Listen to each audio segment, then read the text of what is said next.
Yo soy Sara Hanna y voy a hablar de la filtración glomerular, flujo sanguíneo y su control. El primer paso de la formación de la orina es la filtración de grandes cantidades de líquidos en los capilares glomerulares de la cápsula de Bowman. La cápsula de Bowman es una cápsula que envolve una red de vasos capilares que son responsables por esta filtración. En estos capilares se filtran cerca de 180 litros de líquido al día. Pero de este filtrado, la mayor parte es reabsorbida por el cuerpo y cerca de solo 1 litro es excretado al día. Pero eso va a depender mucho de cada uno por la ingestión de líquidos. Como la mayoría de los capilares glomerulares son relativamente impermeables a las proteínas, de manera que este líquido carece prácticamente de proteínas, elementos celulares, incluidos los eritrocitos. La filtración glomerular es alrededor de 20% del flujo plasmático renal y esta filtración está determinada por el equilibrio entre la presión hidrostática y coloidosmótica que actúa en la membrana capilar.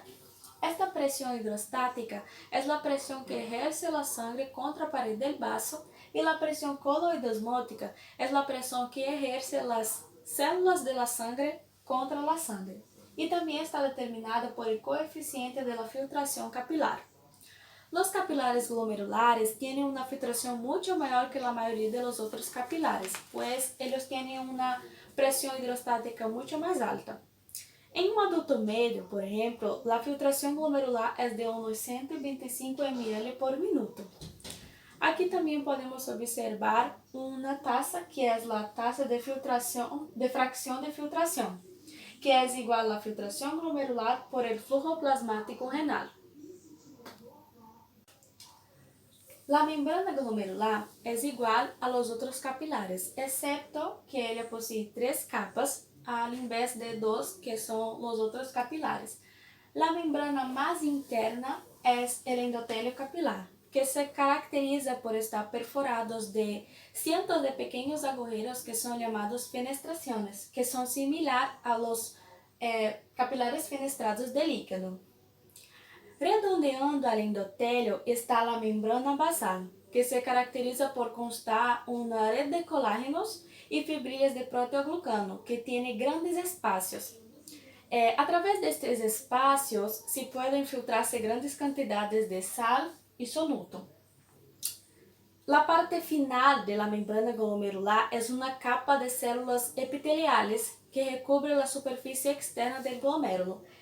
Esta capa ela no es continua, ela tiene como unas prolongaciones que son similares a pies, por ejemplo, y ellas son llamadas de podocitos.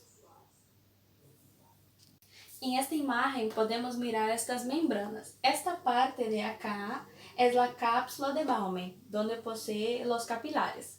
Aquí tenemos esta imagen mayor que son las membranas. Esta parte más interna es el endotelio y estos agujeros son las fenestraciones. Esta de acá es la membrana basal y la parte más externa es el epitelio. Aquí tenemos prácticamente la misma imagen, se puede mirar de otra forma. Esta parte más de adentro es el endotelio, esta de azul oscuro es la membrana basal y esta de afuera, que no es continua, es el epitelio y estas prolongaciones son los podocitos. La membrana capilar glomerular es mucho más gruesa que la de los otros capilares, pero ella también es mucho más porosa. Por lo tanto, ella filtra líquido con mayor intensidad que los otros capilares. En esta tabla, por ejemplo, podemos mirar el efecto de este tamaño molecular sobre la capacidad de filtración. Por ejemplo, una capacidad de filtración 1 significa que la sustancia se filtra libremente, como por ejemplo el agua.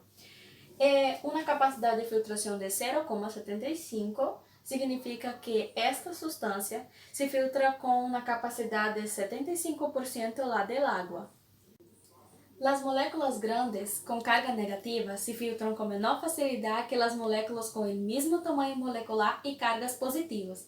En esta imagen, por ejemplo, muestra cómo la carga eléctrica negativa afecta a la filtración en el glomérulo de dextranos con diferentes pesos moleculares. Aquí tienen los pesos, aquí son las sustancias. La razón de esta diferencia en la capacidad de filtración es que las cargas negativas de la membrana basal y de los podocitos proporcionan un medio importante para restringir a la filtración de grandes cargas negativas, incluidas las proteínas plasmáticas. En algunas nefropatías, por ejemplo, que poseen cargas negativas que hay sobre la membrana basal se pierde antes que haya cambios notables en aspecto histológico del riñón, como por ejemplo la nefropatía de cambios mínimos, que incluye proteína en la orina, o sea, queda bajos niveles de proteína en la sangre. Otra también es la proteinuria o albuminuria, que presenta albumina en la sangre.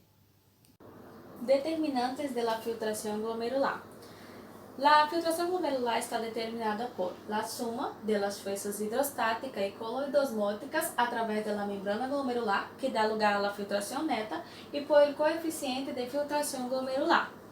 Este coeficiente es la medida del producto de la conductividad hidráulica y la área superficial de los capilares glomerulares. La presión de filtración neta representa la suma de las fuerzas hidrostática y coloidosmótica que favorecen o se oponen a la filtración a través de la membrana capilar.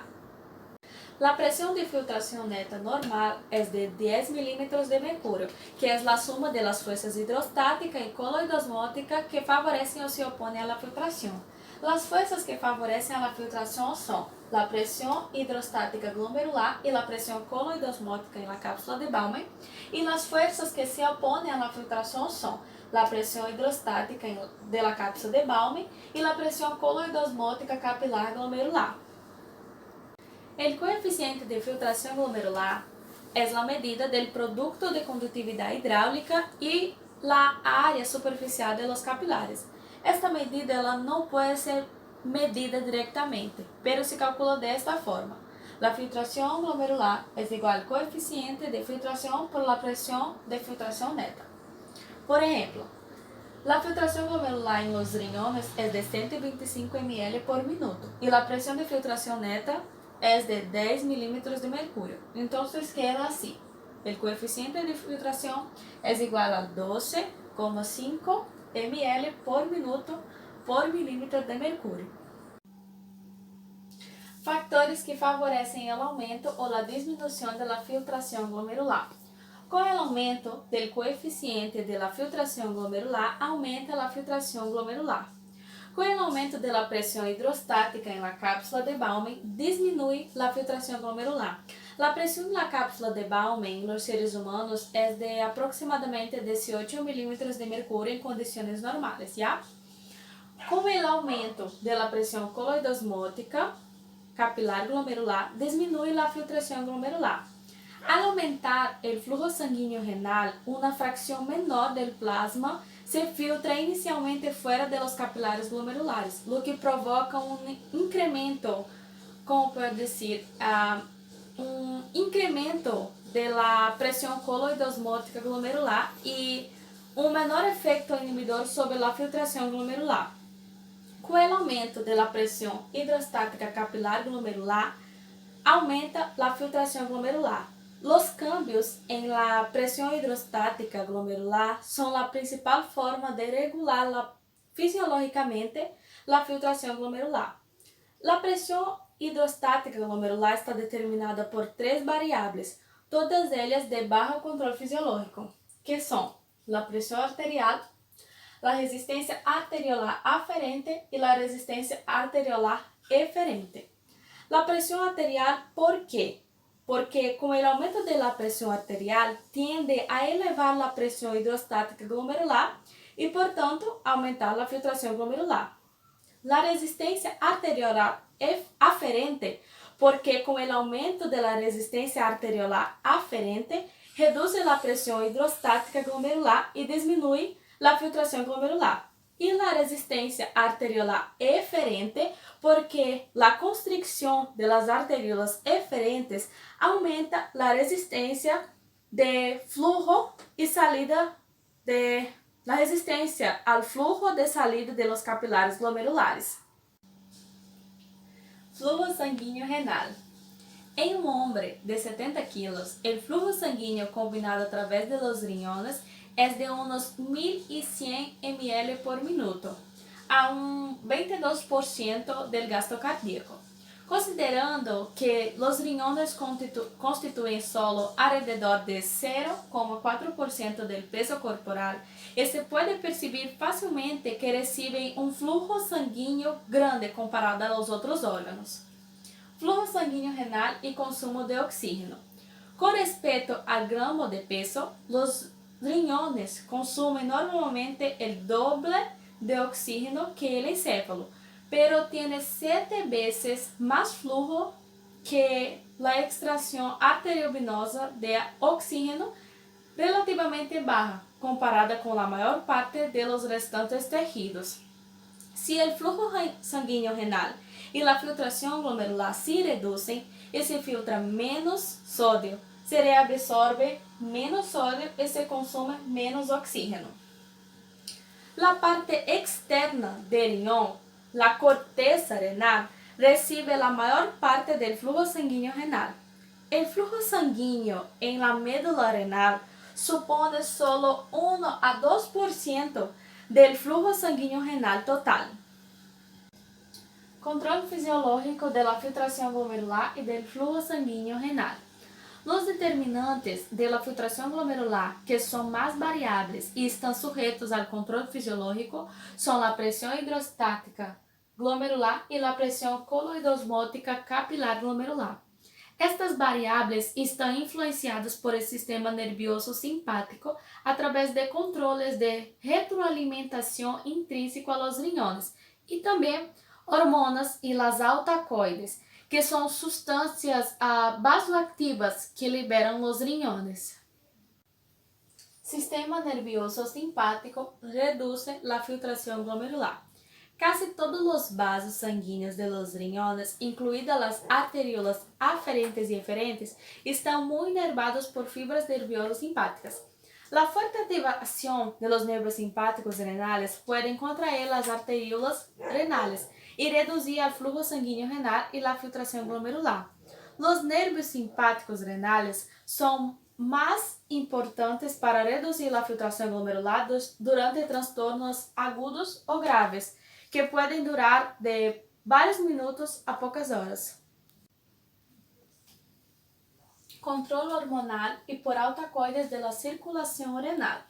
Varias hormonas y altacoides pueden influir en la filtración glomerular y en el flujo sanguíneo renal, como la noradrenalina, la adrenalina, la endotelina, la angiotensina 2 y el óxido nítrico, derivado del endotelio, y prostaglandinas. La noradrenalina, la adrenalina y la endotelina contribuyen en los vasos sanguíneos renales, reduciendo la filtración glomerular, y estas hormonas son liberadas por la glándula suprarrenal. La noradrenalina y la adrenalina también ejercen escasa influencia sobre la hemodinámica renal, excepto en condiciones extremas como una hemorragia, por ejemplo. Otro vasoconstrictor también es la endotelina, que es un péptido que puede ser liberado por las células endoteliales vasculares lesionadas de los riñones, así como también de otros tejidos. Ella también puede contribuir con la hemostasia, minimizando la pérdida de sangre. El óxido nítrico, derivado del endotelio, reduce la resistencia vascular renal y aumenta la filtración glomerular. Él es un altacoide que reduce la resistencia vascular y es liberado por el endotelio vascular. Es muy importante para mantener la vasodilatación de los riñones, ya que permite a los riñones excretar cantidades normales de sodio y agua.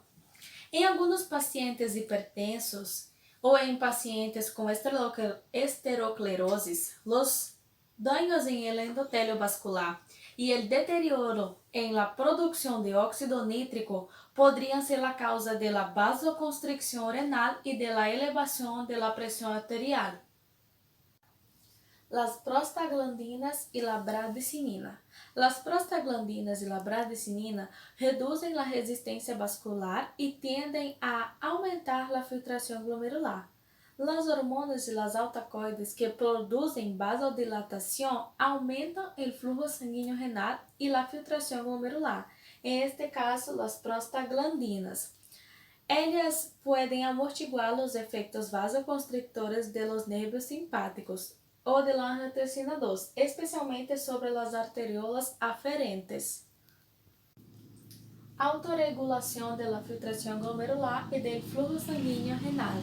Los mecanismos de retroalimentación intrínseco de los riñones mantienen normalmente el flujo sanguíneo renal y la filtración glomerular relativamente constantes, a pesar de cambios acentuados en la presión arterial sistémica.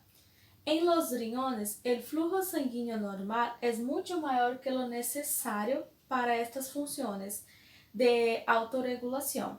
En los riñones, para esta función de autorregulación, es para mantener una filtración glomerular relativamente constante que permita el control preciso de la excreción renal de agua y de solutos.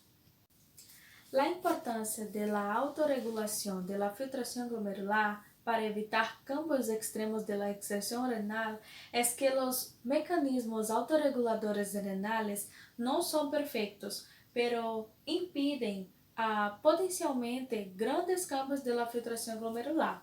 La filtración es normalmente de 180 litros al día, y la reabsorción tubular es de aproximadamente 178,5 litros al día, lo que deja únicamente aproximadamente litro al día de líquido a ser excretado en la orina.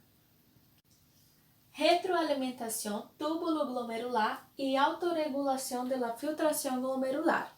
Los riñones tienen un mecanismo especial de retroalimentación que acopla los cambios de concentración de cloruro de sodio en la mácula densa al control de la resistencia arterial renal y la autorregulación de la filtración.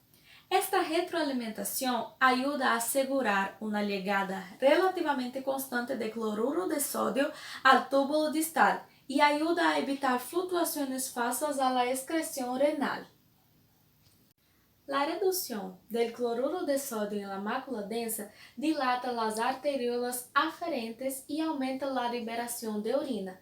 Las células de la mácula densa perciben cambios en el volumen que llega al túbulo distal por medio de señales que no se conocen del todo. Esta reducción de la concentración de cloruro de sodio inicia una señal que parte de la mácula densa y tiene dos efectos. Reduce la resistencia al flujo y aumenta la liberación de renina en las células justaglomerulares. Autorregulación miógena del flujo sanguíneo renal y de la filtración glomerular. Otro mecanismo que contribuye al mantenimiento del flujo sanguíneo renal y de la filtración relativamente constantes es la capacidad de cada vaso sanguíneo de resistirse al estiramiento durante el aumento de la presión arterial, un fenómeno que es denominado mecanismo miógeno. El estiramiento de la pared vascular permite un mayor movimiento de los iones de calcio desde el líquido extracelular hacia las células. Este control impide una distensión excesiva de la pared. Otros factores que aumentan el flujo sanguíneo renal y la filtración glomerular es la ingestión elevada de proteínas, que hace aumentar la reabsorción de los aminoácidos que incentivan la reabsorción de sodio y reduce su llegada a la mácula densa, lo que hace la disminución de la resistencia arterial aferente. Eso eleva el flujo sanguíneo renal y la filtración glomerular. Bibliografía. o livro de Gaito, Infoescola, que eu utilizei algumas imagens, e esse outro site que eu também utilizei algumas imagens